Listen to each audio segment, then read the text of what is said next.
बिस्मिल्लाहिर्रहमानिर्रहीम। अस्सलाम वालेकुम मेंबर्स व्यूअर्स, होप सब खैर खैरियत से होंगे। आज की वीडियो में जी डिस्कस करते हैं कि देखें मार्केट ने क्लोजिंग तो दी है नेगेटिव, लेकिन जो सिचुएशन है इस वक्त वो आप सबको ही आइडिया होगा। और उसमें मेरा ख्याल है कि ये जो मार्केट की आज क्लोजिंग आई है ये भी एक ब्लेसिंग है। अदरवाइज़ इस वक्त देखें जो सिचुएशन पाकिस्तान और ईरान की एक डेवलप हुई है उसमें कोई बात नहीं था कि मार्केट 1500 पॉइंट भी नीचे चली जाती और 2000 पॉइंट नेगेटिव भी क्लोजिंग दे रही थी, क्योंकि ये इट्स जस्ट लाइक आप कह लें कि उधर से स्ट्राइक हुई है, यहाँ से स्ट्राइक हुई है, दोनों अपने एम्बेसडर्स को कॉल कर रहे हैं। तो ये कोई नॉर्मल सिचुएशन नहीं है इस वक्त। और उसमें भी ये समझें कि मार्केट ने बहुत अच्छा मैनेज कर लिया ऐसी सिचुएशन में। तो ऐसी सिचुएशन में इस तरह की क्लोजिंग आना ये अगेन ये चीज़ बता रही है कि मार्केट में कोई इशू नहीं है, सिर्फ थोड़ी सी स्टेबिलिटी, थोड़ी सी क्लैरिटी होगी तो ये आपको दोबारा से मार्केट जो है बहुत ज़बरदस्त परफॉर्म करते नज़र आएगी। और इस सिचुएशन में अगर आज आप देखें तो मार्केट बहुत ज़्यादा डाउन गई, एंड पे उसने रिकवर किया। और आप स्टॉक्स में देखें तो वहाँ पे बाइंग आती रही, वो कोई ऐसा नहीं हुआ कि सारे स्टॉक जो हैं वो लोअर लॉ की तरफ चले गए, पहले डाउन गए फिर हर स्टॉक में अगर आप देखें बाइंग है। बहुत से स्टॉक्स ने पॉजिटिव क्लोजिंग जो है ना वो दी है।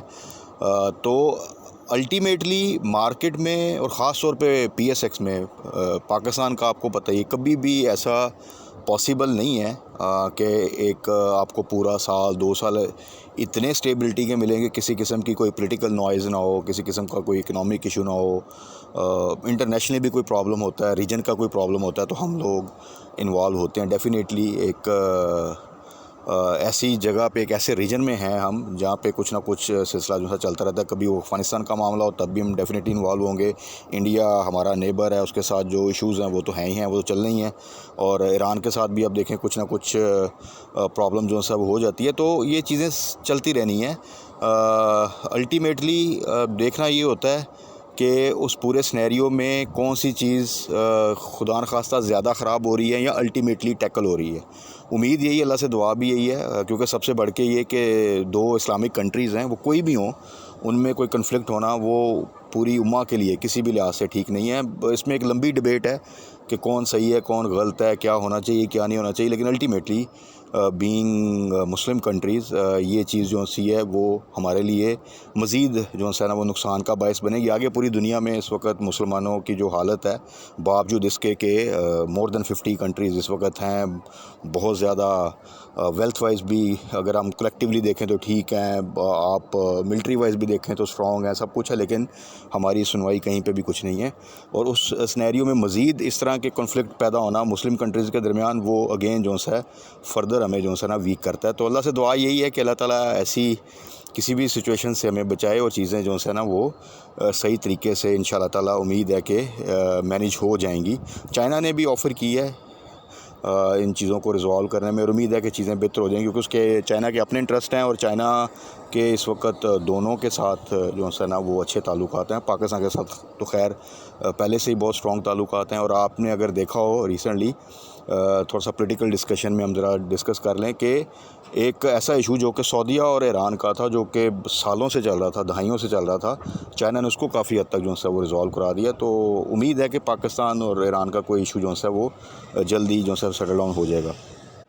और ये शायद किसी हद तक इन्वेस्टर्स को भी पता है, गवर्नमेंट को भी पता है, इसीलिए मार्केट देखें कि उसने अपने आप को समहाउ मैनेज किया है।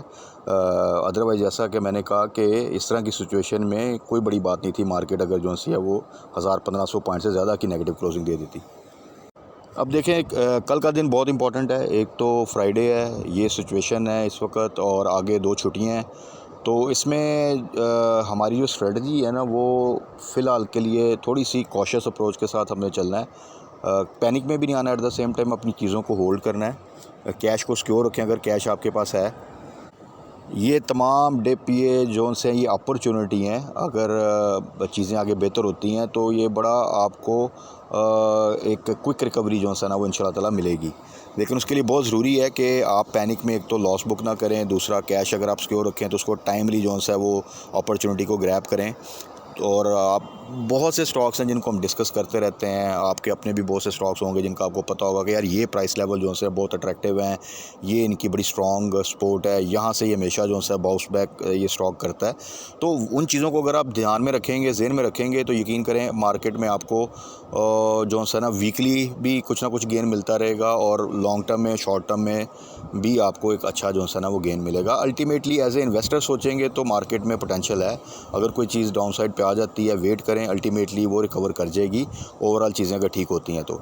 अगर आप शॉर्ट टर्म में चलेंगे, डे ट्रेड में ज़्यादा फोकस करेंगे और जंप करते रहेंगे एक स्टॉक से दूसरे स्टॉक में, तो वो फिर उसका अल्टीमेटली कोई ख़ास फ़ायदा जो है मार्केट में नहीं हो सकता।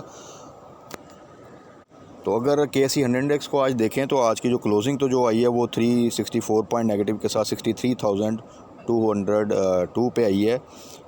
इसमें अगर आप देखें डे स्टार्ट में ही जो है वो मार्केट ने काफ़ी ज़्यादा जो है ना वो डिप लिया था, उसके बाद स्लोली उसने ग्रेजुअली एक किस्म का इम्प्रूव किया।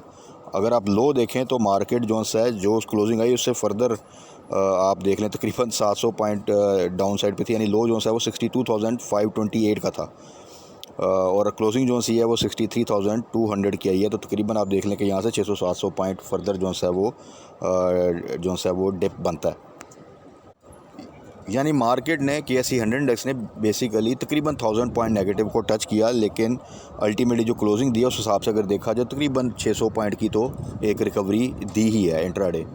तो ओवरऑल ये अगेन इंडिकेट करता है कि आगे जाके चीज़ें इंशाल्लाह बेहतर होती हैं तो मार्केट जो है वो अपने आप को एक पॉजिटिव साइड पे ले आएगी। और ख़ास तौर पे जो ये एक सिनेरियो डेवलप हुआ है पाकिस्तान ईरान का, क्योंकि ये फ्रॉम नोवेयर एकदम से अचानक आया, तो इसकी वजह से मार्केट जो फर्दर डिप लिया है, तो जैसे ये इशू रिजॉल्व होगा तो वो जो पॉइंट्स लूज़ हुए हैं वो मार्केट डेफिनेटली फ़ौरन रिकवर करेगी।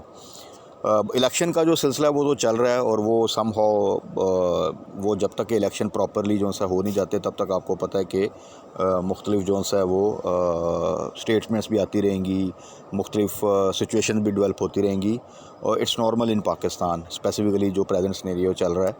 तो इसमें अब देखें कल के लिए 2 ट्रेडिंग सेशन है।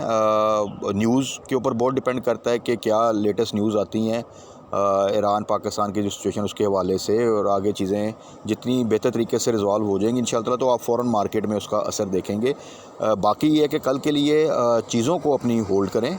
बहुत से स्टॉक्स हैं जो कि आपने देखा होगा कि डाउन साइड पे जाके आज उन्होंने बहुत ज़बरदस्त बाउंस बैक किया और पॉजिटिव क्लोजिंग भी दी है। अब इसमें छोटे स्टॉक में अगर आप FFL देखें तो वो स्ट्रेंथ शो कर रहा है, उसको आप बिल्कुल टारगेट कर सकते हैं। PTC ने देखा है आपने नीचे से जाके एकदम बाउंस बैक किया है, ट्रेड दोबारा से 20 से नीचे आया है, थोड़ा सा डिप पे मिलता है, उसको बिल्कुल आप ऐड कर सकते हैं क्योंकि यहाँ से चीज़ें वापस बाउंस बैक करेंगी। पेल जो है अच्छे बाइंग रेंज में आ गया है। हमने लास्ट वीडियो में भी डिस्कस किया था कि पेल अगर डिप पे आता है कोई 2021 के दरमियान इसके आसपास आता है तो वहाँ पे आप इसको बिल्कुल टारगेट कर सकते हैं। एबट मेरे हिसाब से बहुत अच्छे रेट पे आ गया। पीछे जो मार्केट थोड़ा बहुत डाउन जा रही थी उसमें वो 450 से नीचे नहीं आ रहा था, तो आज वो थोड़ा सा नीचे आया, तो उसको बिल्कुल आप जो है वो टारगेट कर सकते हैं। सेक्टर के स्टॉक्स हैं उनको बिल्कुल आप जो है वो टारगेट कर सकते हैं, वो अच्छे रेट पे हैं। OGDC पीपल अभी भी देखें, OGDC एक अच्छे रेट पे है, अभी भी बाइंग रेंज नहीं बनती और वो उस तरह डिप नहीं लिया उसने। बहरहाल IT सेक्टर आपका अच्छे जो है वो लेवल्स पर है, उनको आप जो है बिल्कुल टारगेट कर सकते हैं। बाकी मैंने पेल का बताया है, ट्रीट का बताया है, स्मिटरी छोटे स्टॉक्स में आ जाता है आपका। फौजी फूड्स को आप बिल्कुल टारगेट जो है वो कर सकते हैं। एबट को टारगेट आप बिल्कुल कर सकते हैं। और अगर आप छोटे से प्रेमा को बिल्कुल आप टारगेट कर सकते हैं। स्लो आइटम है प्रेमा, लेकिन अल्टीमेटली उसने 20 पे जाना है, ये आप इंशाल्लाह ताला आने वाले महीनों में देखेंगे, लेकिन इस वक्त काफ़ी स्लो है।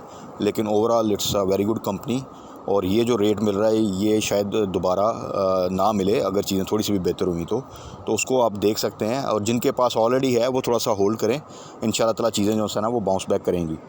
तो कल के लिए स्ट्रेटजी कोई ख़ास बाइंग की ज़रूरत नहीं है, थोड़ा सा न्यूज़ पे फोकस रखें। अगर आपको लगता है कि न्यूज़ ट्रेडिंग आवर के दौरान कोई अच्छी न्यूज़ आ जाती है तो डेफ़िनेटली फ़ौरन आप जो स्टॉक्स आपके अच्छे रेट पर हैं जो हमने डिस्कस किए हैं, इसके अलावा जिन स्टॉक में आप ट्रेड करते हैं उनको आप फ़ौरन बाय कर सकते हैं, एवरेज कर सकते हैं, क्योंकि वो फिर इमीडिएट एक रिकवरी आती है तो उसमें वो फ़ायदा हो जाता है। लेकिन अगर कोई न्यूज़ नहीं आती, चीज़ें अभी चल रही हैं, तो कोई जल्दबाजी नहीं है कल के लिए, वेट करें थोड़ा सा। वीकेंड पे चीज़ें और क्लियर होंगी, वीकेंड पे डिटेल में डिस्कस कर लेंगे कि कौन से स्टॉक्स लेने हैं और आगे क्या सिचुएशन है, और काफ़ी न्यूज़ जो सा वो इकट्ठी हो जाएंगी तो ज़्यादा बेहतर तरीके से हम प्लान कर सकते हैं।